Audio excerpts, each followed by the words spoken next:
Book 8. The Book of Death.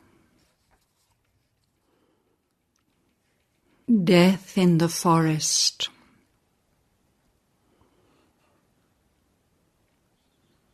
Now it was here, in this great golden dawn. By her still sleeping husband lain, she gazed into her past, as one about to die looks back upon the sunlit fields of life, where he too ran and sported with the rest. Lifting his head above the huge dark stream, into whose depths he must forever plunge. All she had been and done, she lived again. The whole year in a swift and eddying race of memories swept through her and fled away into the irrecoverable past. Then silently she rose, and, service done, bowed down to the great goddess, simply carved by Shraddhavan upon a forest stone. What prayer she breathed, her soul and Durga knew. Perhaps she felt in the dim forest huge the infinite mother watching over her child. Perhaps the shrouded voice spoke some still word. At last she came to the pale Mother Queen.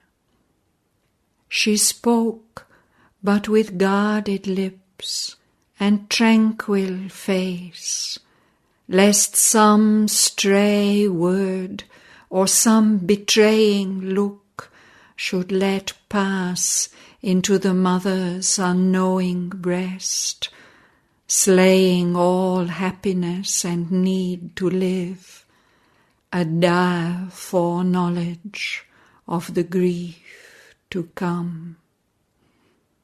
Only the needed utterance passage found. All else she pressed back into her anguished heart, and forced upon her speech an outward peace. 1 year that I have lived with Shraddhavan, here on the emerald edge of the vast woods, in the iron ring of the enormous peaks, under the blue rifts of the forest sky. I have not gone into the silences of this great woodland that enringed my thoughts with mystery, nor in its green miracles wandered, but this small clearing was my world. Now has a strong desire seized all my heart, to go with Shraddhavan, holding his hand, into the life that he has loved, and touch herbs he has trod, and know the forest flowers, and hear at ease the birds and the scurrying life that starts and ceases, rich far rustle of boughs, and all the mystic whispering of the woods. Release me now, and let my heart have rest. She answered, Do as thy wise mind desires, O calm child sovereign, with the eyes that rule. I hold thee for a strong goddess who has come, pitying our barren days. So dost thou serve even as a slave might, yet art thou beyond all that thou doest, all our minds conceive, like the strong sun that serves earth from above.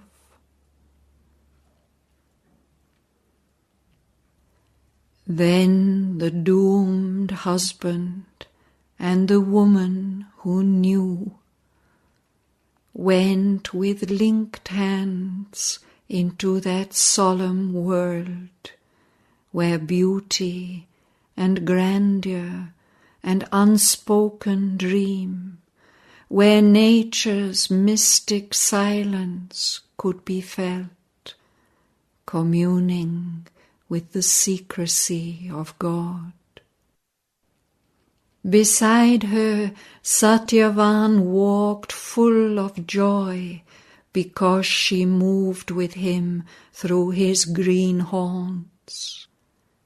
He showed her all the forest's riches, flowers innumerable of every odour and hue, and soft, thick, clinging creepers, red and green, and strange, rich, plumaged birds. To every cry that haunted sweetly distant boughs, replied with the shrill singer's name more sweetly called. He spoke of all the things he loved. They were his boyhood's comrades and his playfellows, coevals and companions of his life, here in this world whose every mood he knew. Their thoughts, which to the common mind are blank, he shared. To every wild emotion felt an answer. Deeply she listened, but to hear the voice that soon would cease from tender words, and treasure its sweet cadences beloved, for lonely memory when none by her walked, and the beloved voice could speak no more. But little dwelt her mind upon their sense. Of death, not life, she thought, or life's lone end. Love in her bosom hurt with the jagged edges of anguish, moaned at every step with pain, crying, Now, now, perhaps his voice will cease forever. Even by some vague touch oppressed, sometimes her eyes looked round as if their orbs might see the dim and dreadful God's approach. But Satyavan had paused. He meant to finish his labour here, that happy, linked, uncaring, they too might wander free in the green, deep, primeval mystery of the forest's heart. A tree that raised its tranquil head to heaven, luxuriating in verdure, summoning the breeze with amorous wideness of its boughs, he chose, and with his steel assailed the arm, brown, rough and strong, hidden in its emerald dress. Wordless but near she watched, no turn to lose of the bright face and body which she loved.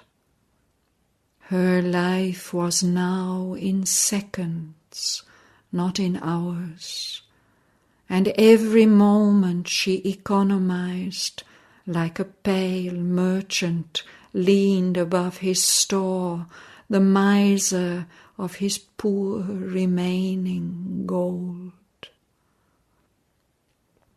But Satyvan wielded a joyous axe.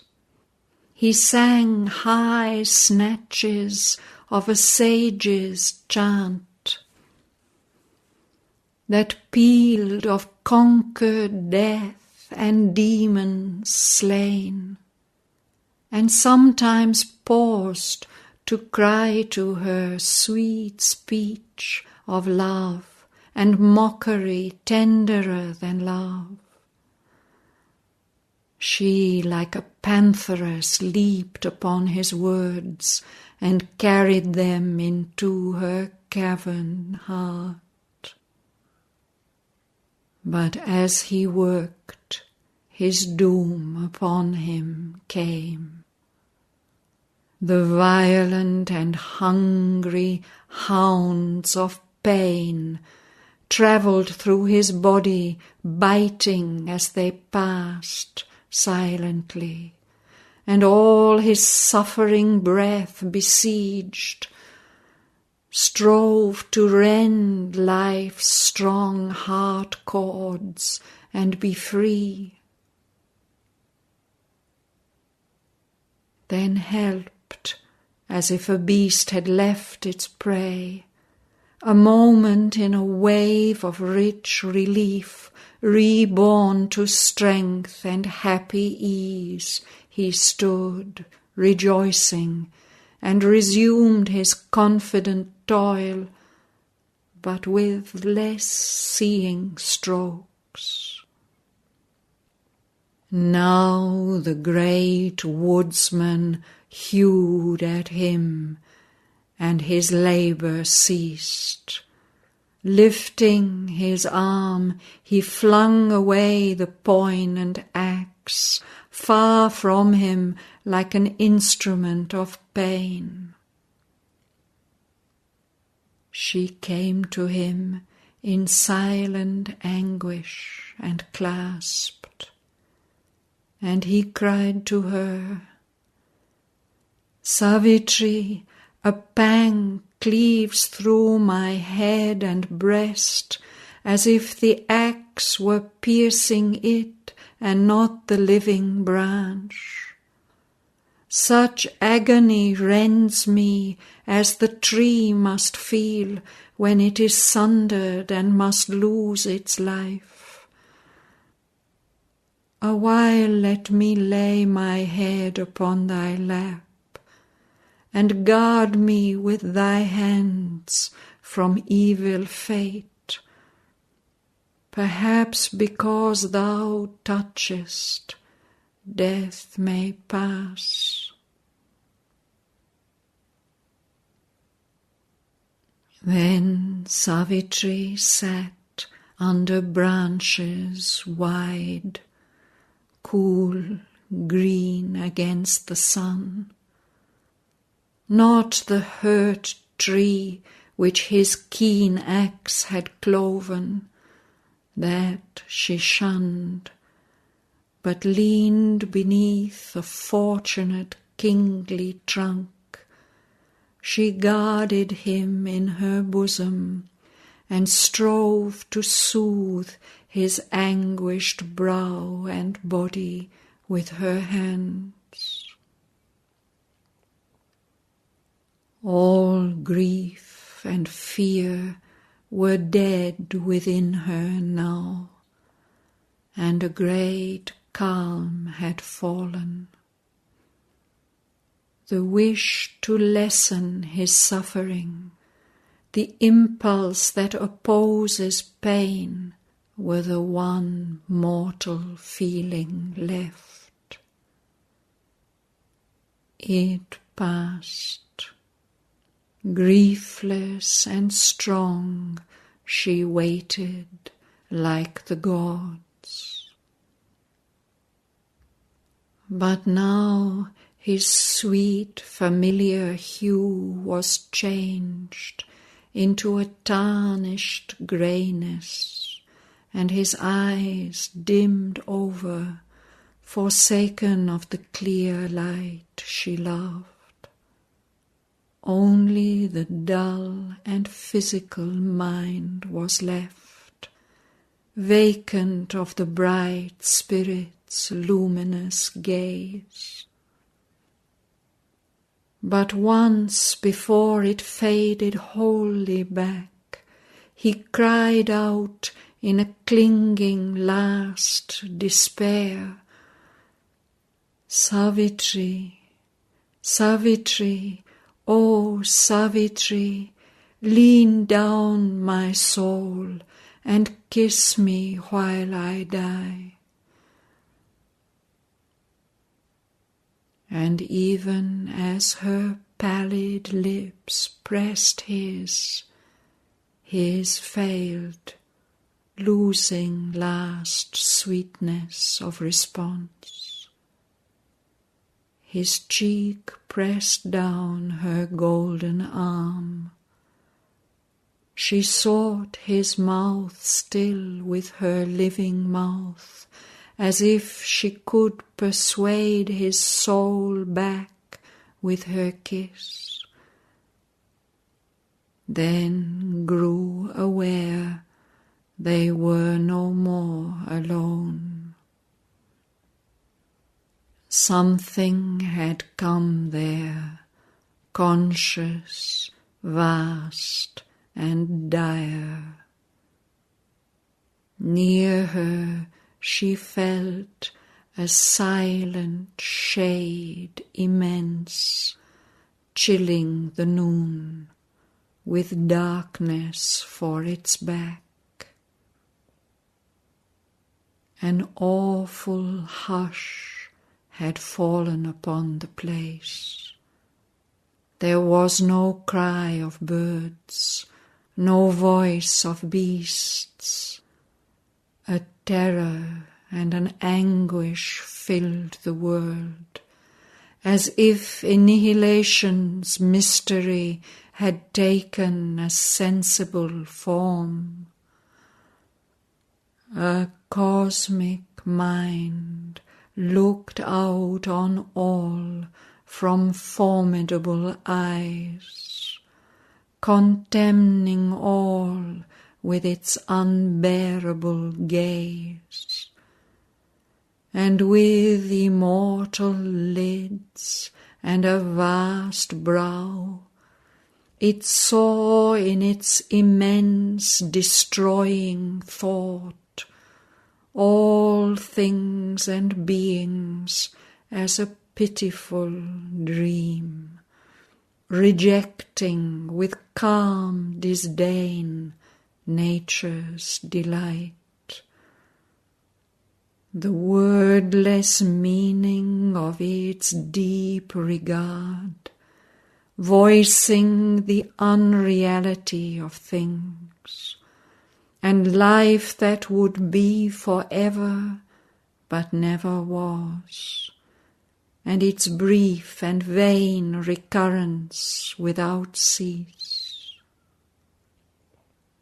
As if from a silence without form or name, the shadow of a remote, uncaring God, doomed to his naught, the illusory universe, cancelling its show of idea and act in time, and its imitation of eternity. She knew that visible death was standing there, and Satyavan had passed from her embrace.